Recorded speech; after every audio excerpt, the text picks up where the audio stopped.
Big Boss Malayalam season 7 live അപ്ഡേറ്റിലേക്കാണ് പോകുന്നത്. Bigg boss വീട്ടിലെ ഓണാഘോഷ പരിപാടികൾ അതിഗംഭീരമായിട്ട് തന്നെ മനോഹരമായിട്ട് തന്നെ നടന്നിരിക്കുന്നു. ആദ്യം തന്നെ അത്തപ്പൂക്കള മത്സരമായിരുന്നു. അത്തപ്പൂക്കള മത്സരത്തിൽ ജഡ്ജസ് ആയിട്ട് തിരഞ്ഞെടുത്തത് അനീഷ്, ശൈത്യ, രേണു സുധി തുടങ്ങിയവരാണ്. അവസാനം അനീഷും ശൈത്യയും തമ്മിൽ നല്ല ഒരു ഒന്നൊന്നര ഓണത്തല്ല്, ഒരു വഴക്ക് തന്നെ ഉണ്ടായിരുന്നു. അതായത് ശൈത്യ നമ്മളാരും പ്രതീക്ഷിച്ച തരത്തിലുള്ള ഒരു കണ്ടസ്റ്റൻ്റേ അല്ല. ശൈത്യ ഇത്രയും ദിവസം ഒട്ടും അങ്ങ് സംസാരിക്കാത്ത, അല്ലെങ്കിൽ വളരെ വിരളമായി സംസാരിക്കുന്ന ഒരു കണ്ടസ്റ്റൻ്റ് ആയിരുന്നു. പക്ഷേ ശൈത്യ ഒരു അഡ്വക്കേറ്റ് ആണ് എന്നുള്ളത് പ്രേക്ഷകർക്ക് എല്ലാവർക്കും അറിയാം എന്ന് വിശ്വസിക്കുന്നു. അതുകൊണ്ട് തന്നെ അതിൻ്റേതായ രീതിയിൽ ആ ഒരു വാക്ചാതുര്യം, വളരെയധികം ടോക്കറ്റീവായ ഒരു പേഴ്സണാണ് ശൈത്യ. പക്ഷേ വേണ്ട വിധത്തിൽ ബിഗ് ബോസ് വീട്ടിൽ ആ ഒരു തൻ്റെ വാക്ചാതുര്യം യൂട്ടിലൈസ് ചെയ്യുന്നില്ല എന്നുള്ളതാണ് ഒരു വാസ്തവം. പക്ഷേ ഈ ഒരു വിഷയവുമായി ബന്ധപ്പെട്ട് ശൈത്യ നല്ല രീതിയിൽ തന്നെ സംസാരിക്കുകയും വാദിക്കുകയും ഒക്കെ ചെയ്യുന്നുണ്ടായിരുന്നു. അങ്ങനെ ബിഗ് ബോസ് 3 ടീമുകളായിട്ട് അത്തപ്പൂക്കള മത്സരത്തിന് തിരിയാനായിട്ട് പറയുന്നു. ആദ്യത്തെ ടീമിൽ രേണു സുധി, രണ്ടാമത്തെ ടീമിൽ അനീഷ്, മൂന്നാമത്തെ ടീമിൽ ശൈത്യ തുടങ്ങിയവരാണ് ജഡ്ജസ് ആയിട്ട് ഉണ്ടായിരുന്നത്.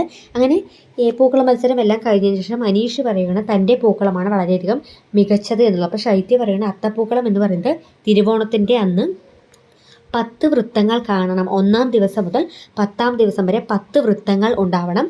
മാത്രമല്ല അനീഷിൻ്റെ ആ ഒരു അത്തപ്പൂക്കളത്തിന് കട്ടിയില്ലായിരുന്നു എന്നുള്ളതൊക്കെ പറയുന്നത്. അപ്പോൾ അനീഷ് പറയുകയാണ് 10 വൃത്തങ്ങൾ ഉണ്ടാവണം എന്നൊന്നുമില്ല, അതില്ലെങ്കിലും കുഴപ്പമൊന്നുമില്ല. ഞങ്ങൾ ട്രഡീഷണലിൽ നിന്നും മോഡേൺ എന്നുള്ള ആ ഒരു ബേസിലാണ് ഞങ്ങൾ പൂക്കളം തീർത്തിരിക്കുന്നത്. പിന്നെ ഞങ്ങളുടെ കളർ കോമ്പിനേഷൻ വളരെയധികം ബെസ്റ്റായിരുന്നു. കോൺട്രാസ്റ്റ് കളർ യൂസ് ചെയ്തിട്ടാണ് ഞങ്ങൾ പൂക്കളം ഇട്ടിരിക്കുന്നത്. അതുകൊണ്ട് തന്നെ ഇവിടെ 10 വൃത്തങ്ങൾ ഇല്ലെങ്കിലും അത് കുഴപ്പമില്ല എന്ന് പറഞ്ഞുകൊണ്ട് തൻ്റെ പൂക്കളമാണ് വളരെയധികം മികച്ചത് എന്നുള്ളത് അനീഷ് വാദിച്ച് പ്രസ്താവിച്ചുകൊണ്ടേ ഇരിക്കുന്നുണ്ടായിരുന്നു. പക്ഷേ ഈ ഒരു അത്തപ്പൂക്കള മത്സരത്തിന് അനീഷ് ശൈത്യയുടെയും രേണു സുധിയുടെയും ആ പൂക്കളം നോക്കുന്ന പോലും ഉണ്ടായിരുന്നില്ല.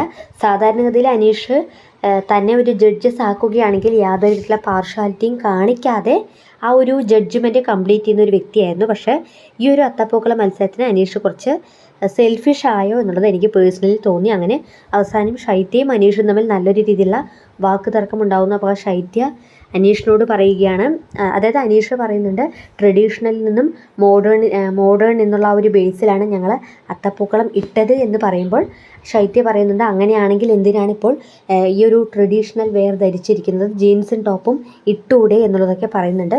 അപ്പോൾ അനീഷ് പറയുന്നത് ശൈത്യ ഇട്ടിരിക്കുന്ന മോഡേൺ വെയർ തന്നെയാണ്, പട്ടുപാവാടയും ബ്ലൗസും ഒരിക്കലും ഇത്തരത്തിലല്ല ധരിക്കേണ്ടത് എന്നുള്ള തരത്തിലൊക്കെ അനീഷ് സംസാരിക്കുന്നുണ്ട്. എന്തായാലും അവസാനം ശൈത്യയും രേണുവും ശൈത്യയുടെ ആ ഒരു പൂക്കളത്തിന് 2 വോട്ടുകൾ കൊടുത്തുകൊണ്ട് ശൈത്യയുടെ പൂക്കളമാണ് ഏറ്റവും ബെസ്റ്റ് എന്നുള്ള ഒരു തീരുമാനത്തിലേക്ക്, അല്ലെങ്കിൽ ആ ഒരു ഡിസിഷനിലേക്ക് എത്തിയിരിക്കുകയാണ്. എന്നാലും ബിഗ് ബോസ് മലയാളം സീസൺ 7 അല്ലെങ്കിൽ ബിഗ് ബോസ് വീട്ടിലെ നല്ലൊരു ഓണത്തല്ല് തന്നെയായിരുന്നു ശൈത്യയും അനീഷും തമ്മിൽ ഇന്ന് നടന്നിരുന്നത്.